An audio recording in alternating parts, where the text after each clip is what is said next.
Questo è il marchio auricolare che noi mettiamo e hanno anche un bollo, si chiama, che va nello stomaco, viene messo per bocca, va nello stomaco della pecora. Quindi a volte dopo un attacco del lupo l'unica cosa che resta... Questo qua, il marchio auricolare. Questo dischetto giallo, quindi, rinvenuto nelle feci del lupo, a volte è l'unica traccia di una pecora sbranata.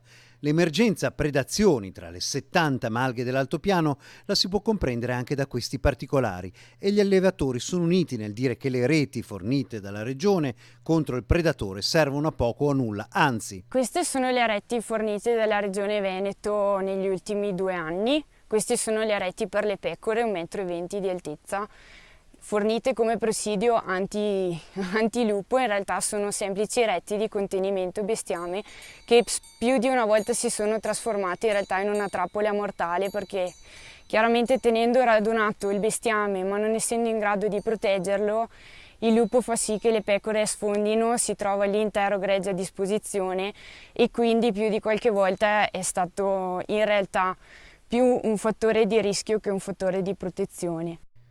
Non è certo questo quindi il sistema per salvare le malghe dell'altopiano, giro d'affari da 1 milione di euro e soprattutto presidio insostituibile per la salvaguardia della montagna. Vedete, sono paletti molto flessibili, per cui la messa in opera di questo tipo di presidio è complicatissima. Ogni filo deve essere teso esattamente alla stessa tensione del precedente. Ogni passaggio di rospo, capriolo, qualsiasi piccolo animaletto fa sì che il recinto non sia più funzionante, lo abbatte, alza, abbassa i fili. Ci sentiamo profondamente presi in giro tutti i giorni, da chi di dovere, da chi non ci ascolta, da chi ci accusa senza sapere minimamente quello che facciamo tutti i giorni. Qualsiasi cosa abbiamo sbagliato. Chi non applica i presidi della regione ha sbagliato non applicarli, chi li applica ha sbagliato lo stesso perché le reti non sono adeguate, ma non le abbiamo scelte noi, sono state proposte e quasi imposte da esperti tecnici incaricati dalla regione, perciò noi cominciamo a essere veramente stufi di avere oltre al danno la beffa tutti i giorni, siamo ai limiti della querela, non è più sostenibile questa situazione sicuramente.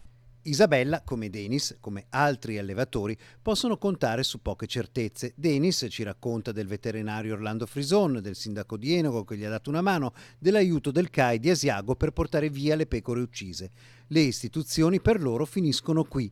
Anzi, la beffa è quella di ricevere multe salate se non si portano in malga sufficienti capi di bestiame per salvarli dal lupo. Non ci sono tecnici competenti sul territorio, nessun supporto valido da parte della Regione Veneto e quindi noi stiamo mettendo in atto l'unico sistema di prevenzione realmente efficace che abbiamo in mano, che è quello di lasciare a casa gli animali.